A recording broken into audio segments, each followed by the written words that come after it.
Good afternoon. So I wanted to further discuss the incident that occurred, the officer-involved shooting that occurred on Reed Street on Saturday morning. Had an opportunity myself and the command staff to meet with the family a little while ago. We had an opportunity to show them the body camera video, answer as many questions as we could, and took some time with the family and again expressed our condolences. We continue to express our condolences. It's a terrible loss for the family and friends. So our hearts do go out to the family. Another recap of what occurred and a few extra details that we can share. So on Saturday morning at about 10 o'clock in the morning, the 911 call came into dispatch to Charlie District officers about a man with a gun. A description was given of an individual. When officers arrived, and they arrived on scene within a couple of minutes of the call, they arrived on scene on Reed Street and encountered a man fitting that exact description. Camouflage, black male, had a shotgun in hand. Officers, the first two cars stopped about 50 feet away from where this individual was, took cover behind their car doors, and were giving numerous commands, telling him to drop the gun, ordering him to drop the gun. Third car pulled up on scene behind one of the other responding police cars. Again, they continued to give commands for about 25 to 30 seconds. At that point, the individual had the gun aimed at our police officers and fired one shot from a 12-gauge shotgun fired in the direction of our officers. At that point, our officers still did not return fire. The individual, they continued to give him commands to drop the gun. The individual at that point was doing something with the gun. You can see on the video where he raised it maybe at about a 45-degree angle, then lowered it back in the direction of officers again while officers were continuing to give him commands to drop the gun.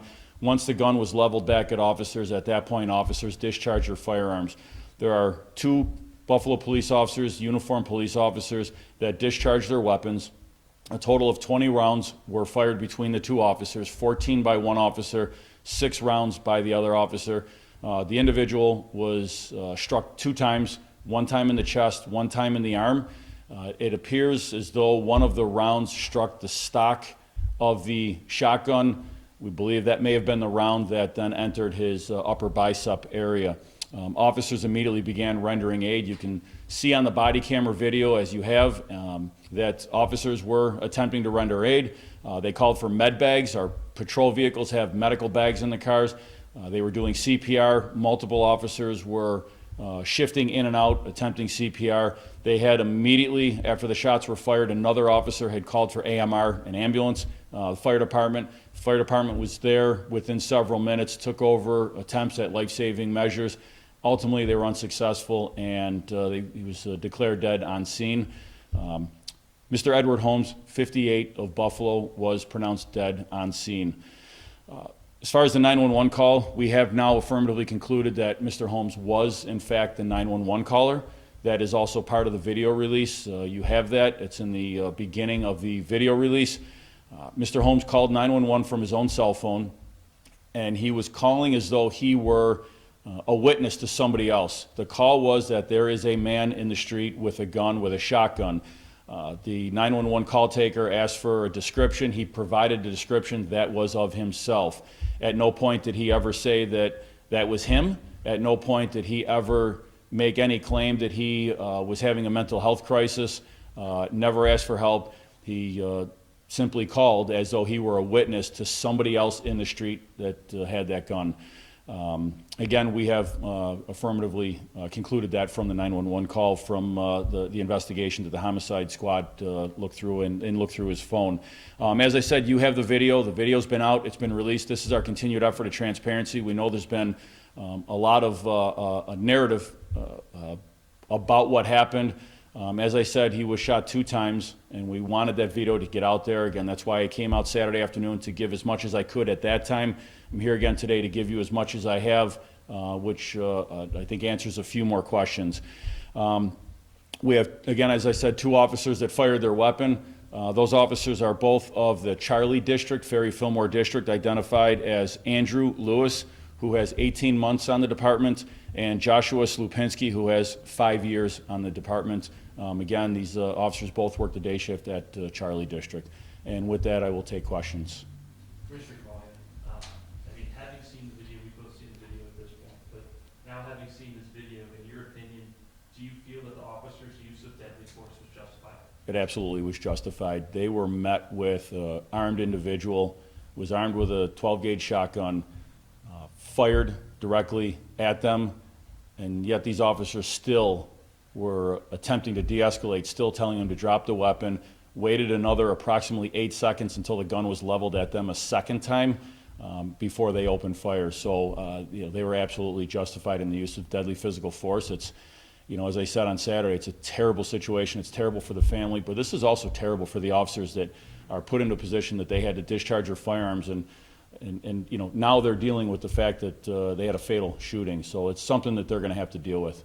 But to hear 20 rounds, is 20 rounds a justifiable response? We are taught to shoot to end the threat. So I know there's some talk out there, you shoot somebody in the leg, shoot somebody in the arm. You're taught to shoot center mass and shoot to end the threat. When you've got someone that's armed with a deadly weapon, is armed with a gun, you're going to shoot until that threat is over. You have to be very careful when you're shooting to do your best to aim for center mass, not try to, hit an arm or a leg. And these are also very tense, rapidly escalating situations. Were there any other 911 calls? There was no other 911 call. Can you clarify, when you said Mr. Holmes shot at officers, that was a direct shot? There was a reporter who thought that he fired a shot in the air as opposed to at officers. Can you clarify that? Yeah, so when you look at the video and you're able to break it down a little further, and we can zoom in on some of that, you can see that the gun was leveled right at the officers. We also have, after talking to the officers that were there, when the weapon went up in the air, and you can see that when the part of the video that we zoomed in on, and that's a part of the video release, you can see the gun come up at about a 45-degree angle and then came back down again. We now know, we knew after we collected the weapon that it jammed. So when he fired the first round, it's a semi-automatic shotgun. When that first round was in the process of being ejected, it got stuck in the receiver, and we believe that when he raised the gun, he was attempting to clear that, leveled the gun again, point at the officers, whether he knew he cleared it or not, but there were 2 more live rounds that were still inside the gun that were collected. Thank you. And lastly, you said you showed the video to the family. Did that help ease any of their tensions or any of their concerns or lessen their anger any? I'm not going to get into, the emotions. Obviously, I will say that it was very emotional for the family, and I can't imagine them seeing the video and seeing what happened. But, it's important for me, this administration, that we are as transparent as possible and provide whatever answers we can to the family. So, of course, they're going through a very difficult time, and we feel for them. Commissioner, have you ruled out the possibility that this is a suicide attempt?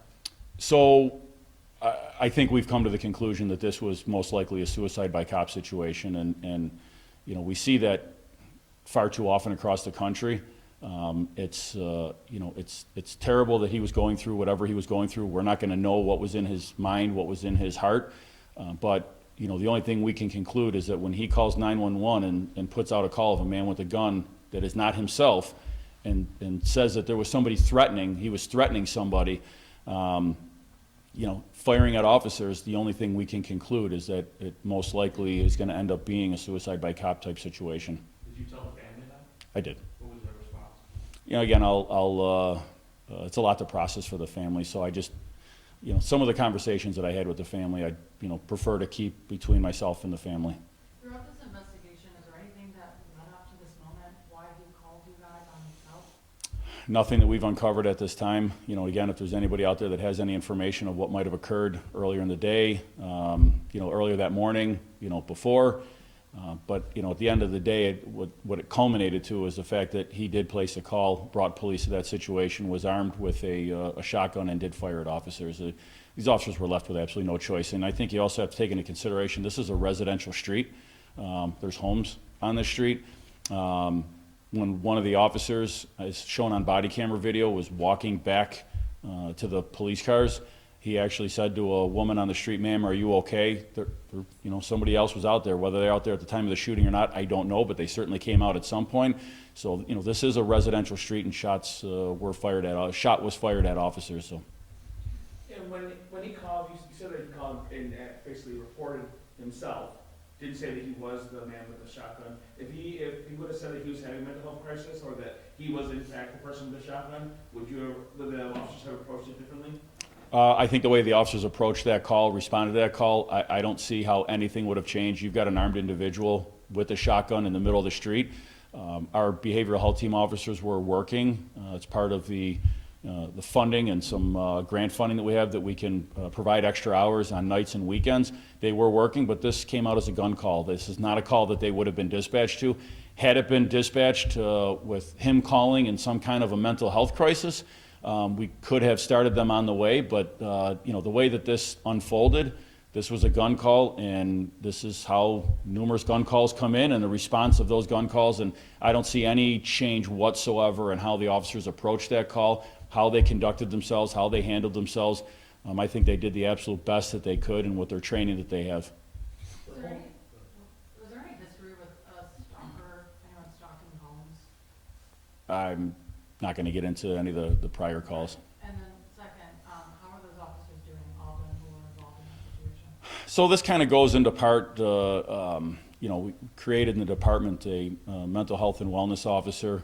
We have a full-time officer that all his job is to look out for the welfare of our officers. So we also have an EAP lieutenant in the department. Both of them work hand in hand. We have clergy within the police department, and we bring all those resources out in an incident like this. There's other situations, of course, that would meet the level of when somebody needs to be looked after. So I was in contact with the officers shortly, within a few hours after the shooting occurred, just to let them know that that we're there for them, the department's there for them, and I'm there for them. I think they're doing okay, but we're going to make sure that that they know that we're there for them and that we have that contact with them. It's a traumatic situation for police officers to be involved in, and we certainly have to be mindful of PTSD situations. So our full-time officer and our lieutenant are going to be continuing to offer up whatever services, and we certainly encourage those officers and anyone else in the department, don't hesitate to make phone calls. They're anonymous. You can contact licensed individuals that we can put you in contact with, and it's all anonymous and confidentiality.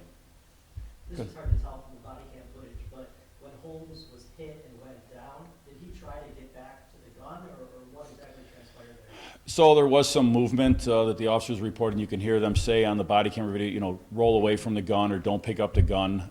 You never know how wounded somebody is.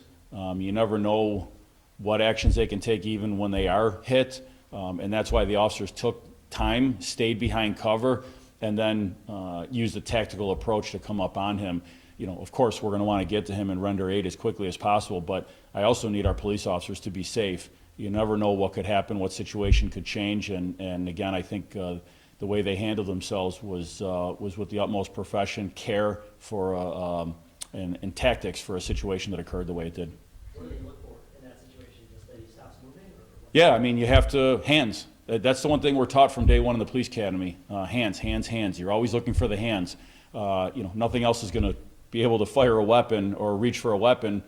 It's the hands. So that's what they're keeping on. They wanted to make sure that, that he was not moving in that situation, because if they start to approach an individual in a hypothetical situation, then is able to kind of recover and grab that gun and start shooting, then they have no position to cover. So they were taking their time to make sure that they chose a tactical approach. But keep in mind, right from within the moments that the shots were fired, a third officer was calling for an ambulance right away. So those additional life-saving resources were already called for and were there within minutes.